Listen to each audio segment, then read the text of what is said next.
Hello and welcome once again for another ES340 video. This is day 14, part B.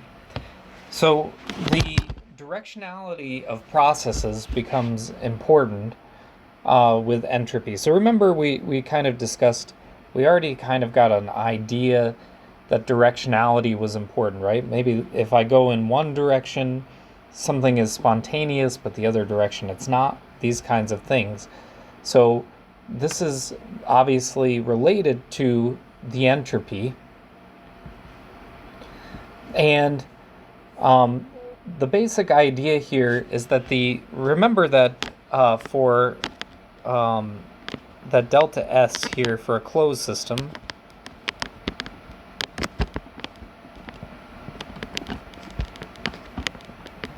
delta S is equal to the integral from 1 to 2 of delta Q over T around the boundary plus sigma. In an isolated system,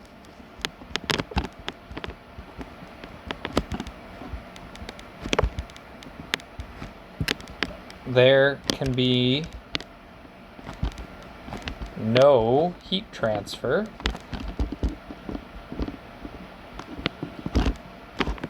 So delta S of an isolated system is going to be equal to sigma.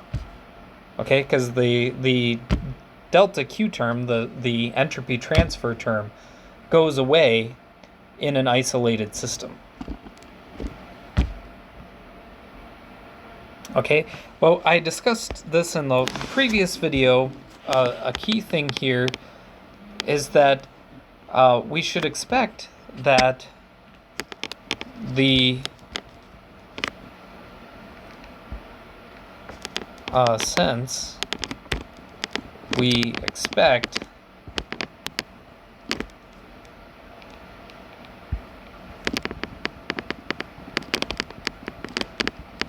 that the system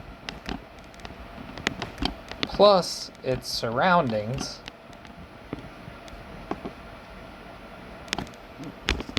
will be isolated, we can say that delta S of the system plus delta S of the surroundings should be equal to sigma, right? Because now notice that if the system and its surroundings are isolated, then this has to be true, because this is the equation for the change in entropy for an isolated system has to be equal to the entropy production, right? Remember, sigma is the entropy production. So what does that mean? What does that tell us? Well, that tells us that for a system plus its surroundings,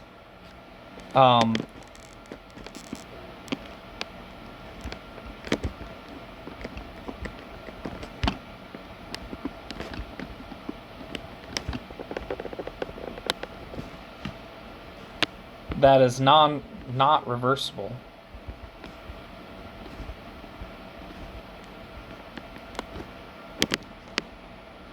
The entropy must always increase. So if it's not reversible, if it's reversible, obviously it can be, the change in entropy can be zero. Because the entropy production can be zero in that case. But in all other cases, the entropy of the system plus its surroundings has to be greater than zero. We have to have a change in entropy. And the amazing thing about this is that this may, in some ways, this is often actually taken to be a directionality in time. Okay, so you might wonder, well, why if, basically if you go back to all of the laws of physics, you can run time in the reverse direction with no problem. this is an issue that has that has given headaches to physicists for many years. That you can reverse time, and everything is fine.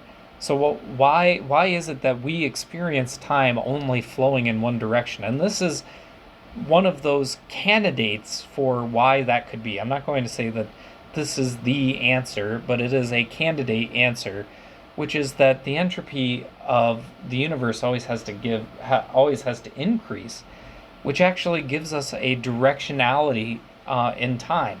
So you can actually think about this in terms of, say, if I were to play you a video of somebody having jumped into a pool, right? When you see, somebody jumps into a pool, you see the splash come out. There's this characteristic progression of events that we expect to see. Now, if I were to run that video in reverse, you would see that the water is kind of coming down back into the pool, while at the same time the person is coming out of that pool and going back to their initial position, and that just doesn't make a lot of sense, right? So you can actually tell from a video what the direction of events must be. Now that one is maybe not quite so clear why that the entropy is increasing. So I'll give you another example again of a video running in time that you can kind of see very easily that the entropy must be increasing, which is that of an egg. Okay, so if I take an egg and I crack it open, you can very clearly see that after I crack it open, the egg goes into, say, a skillet. Let's assume that it's going into a skillet for a moment. If I play that video backwards, you never expect to see the egg kind of spontaneously go back into the shell and the shell reassemble itself, right? So in that case, what is the entropy? How do I know that the entropy is increasing in the case of the egg? Well, the process of cracking the egg makes things more disorderly, okay? And that is kind of very easy to see that there's because the eggshell is cracked now into a bunch of pieces, that it's not as orderly as it used to be, right? The eggshell used to be nice and smooth, and now it's broken into a bunch of different pieces that would be very hard to bring back together again. So it's much more disorderly than before. So entropy can actually be viewed as a relationship between order and disorder, and the universe tends to move towards disorder, right? That's what increasing entropy means, that the universe tends to move towards disorder. Now, I'll give you a final little thought experiment example, and then we'll move on to the next part here. But what do I mean by the universe naturally gets more disorderly? It seems kind of funny, because actually, if we look at Earth, that doesn't make a lot of sense, and I'll explain that in one moment. But I'll give you the example of your room. Okay, so if you think about it, when you first get the room, in theory at least, I hope Clarkson does keep them very clean. That was my hope. When you first get your room, your dorm room at Clarkson, or if you go to someplace else, you live in some other place that you're renting or something like that, the room should start off clean. However, when you start to study or whatnot, what ends up happening is that the room gets more and more disorderly, right? You have books that are spread out, papers that are spread out. This is sort of what my office constantly looks like. I have books everywhere, papers spread everywhere. But it's not that you can't return it to a more orderly state, but I do have to if I want to return it to the more orderly state, I have to expend energy somehow. It doesn't naturally become more orderly, right? I have to close the books, put them back on the shelf. I have to put the papers in their proper place. Maybe that's in my book bag or whatnot, in order to make it more orderly. And that means that I'm expending some energy. So the natural progression of things is that I'm going to is that the things get more and more disorderly in time, meaning that the entropy is increasing. Okay, and in order to undo that, I have to expend energy. However, the expending of energy actually increases the disorder of the surroundings. So even though I took some energy and I cleaned things up in my room, that energy has increased the disorder in the surroundings by, I had to eat some food that maybe was in a very nice orderly form, but then it goes into my body and it becomes more disorderly, right? So I had to expend energy, which meant that the surroundings actually have an increase in entropy. Now, backing up, why does Earth seem to violate this, right? Why does Earth seem, because before things were very disorderly, chaotic and disorderly, and suddenly we had life that formed, and that life seemed to grow more and more complex, which is, we can think of that complexity as being more and more orderly. Why is the Earth able to do this?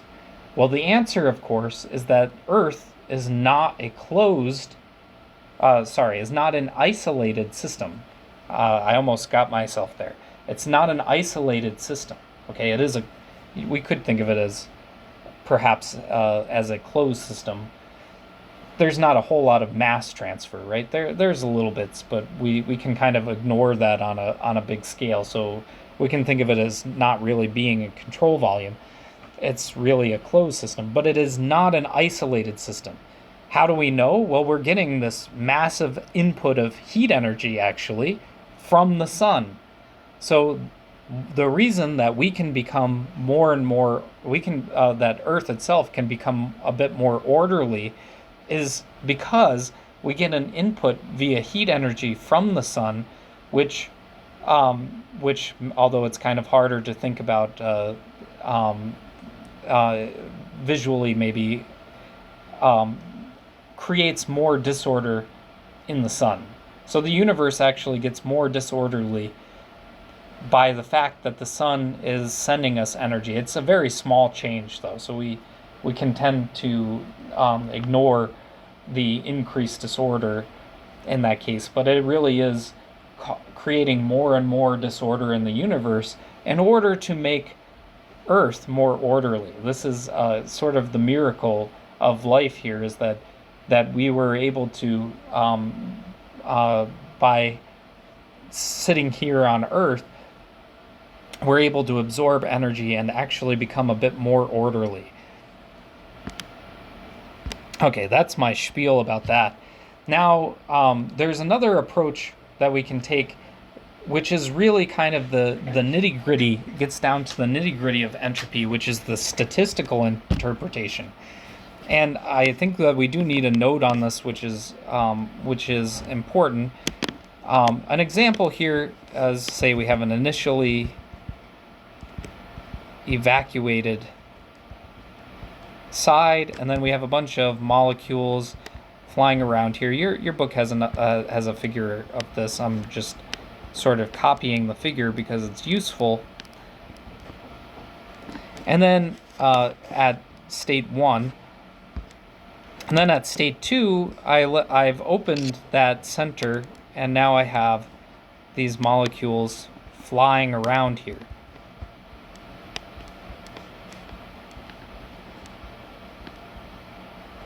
And they're kind of going in randomly different directions and whatnot.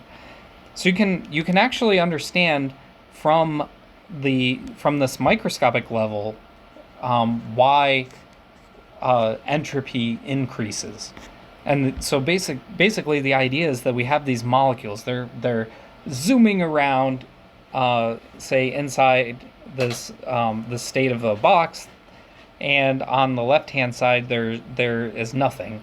When I open it up, I allow those molecules to go wherever they will. You can see that when it was all in one side of the box, it was kind of a bit more orderly, because you know the position of each of these molecules stays kind of in this right, it stays in this right side region. But when I open up the box, now they're allowed to kind of spread out and occupy the entirety of the box. I should have drawn the same number of molecules here. 1, 2, 3, 4, 5, 6, 7, 8. 1, 2, 3, 4, 5, 6. I'll do that in order to be faithful here. So those molecules are now allowed to occupy an even larger volume of space. And so the idea is that now, say, if I were to ask you, what is the position of this molecule, I would be less certain. This is related to certainty. I am less certain of the position. So entropy can be thought of as a measure of certainty.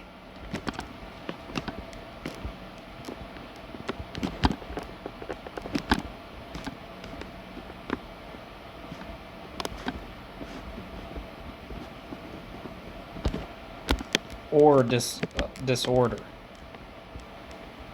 So being less certain means that I have a larger amount of disorder and a higher entropy. So if I'm less certain about where is this molecule, then I have a higher amount of disorder, because if I know with certainty where something is, obviously that's pretty orderly, right? I know exactly where my book is because it's in this spot on the shelf. That's an orderly kind of system. Whereas if I have this big mess, I have piles of books all around, very disorderly, I have also less certainty about where that book is. I'm not going to be able to find it as easily, right? So certainty and disorder kind of go hand in hand here. So entropy can be thought of as a measure of certainty. I have less knowledge about the position of this molecule. Now, the Boltzmann relation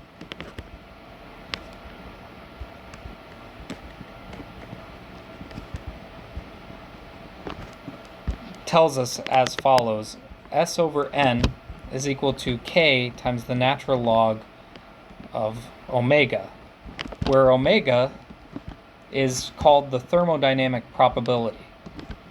We're not going to do a lot with this, but it's good to know.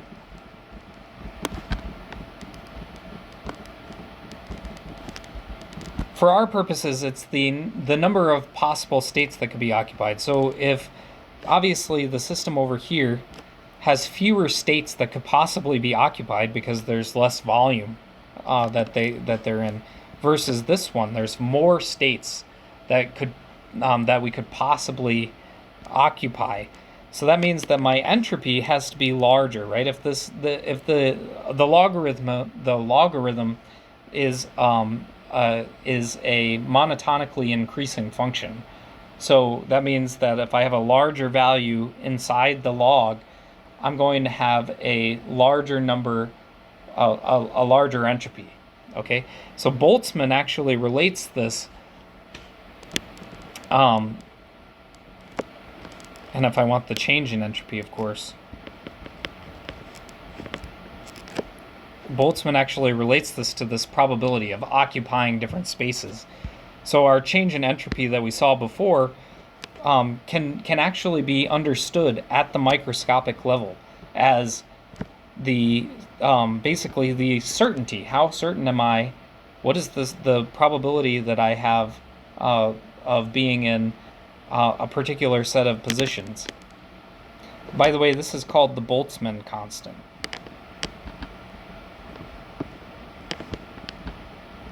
This is constant K.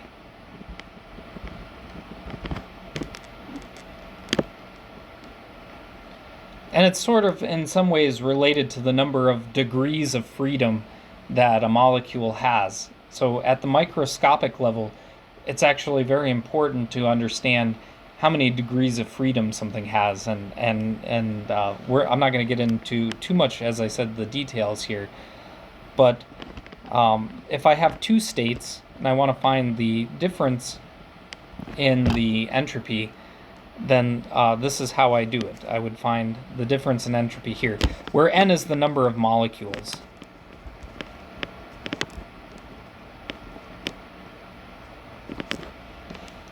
So n is the number of molecules in that case. So this actually directly relates entropy to probabilities. What is the probability that I find a molecule what is the probability that I find the molecules in this particular state? So if I have all of these molecules, what's the probability of that happening? And what we find basically is that even though it's actually possible to find, basically statistically, we could in theory find violations of the second law, which says, of course, that the entropy has to always increase. We can actually find in theory we can find statistical violations of this, but those violations, the trick here is that those violations are so rare that you basically don't expect to see them in the lifetime of the universe. Now, if you get into very small systems, very small volumes, then you might be able to actually observe this happening. But the volumes that we're typically dealing with, there are so many molecules in there that the probability of finding them in a state where they all kind of have moved back into this right half, moved back into the right half when all of this volume is available to them, the probability of that happening is so tiny when you're talking about 10 to the 7th molecules that it essentially does not happen. Finally, the last topic, and then now I'll finally shut up, I guess, is the entropy rate for the entropy rate balance for control volumes with mass flow. Okay, and basically the equation here, nothing should be too surprising. We had the entropy rate balance, and now we're just adding in the terms related to the mass flow, right? So the mass flow, this should be m dot SI minus, where S is the, you would find these S values on tables, of course, me dot SE plus sigma dot, okay? So when I have mass flow, I can actually carry entropy alongside of mass, and this will be the equation that we use. And again, it's just like before, we're going to figure out what terms what terms can drop. Do I have multiple inlets and exits and all of those kinds of things, just like the energy balance equation before it. That's all that I have for this video. Hope to see you again soon.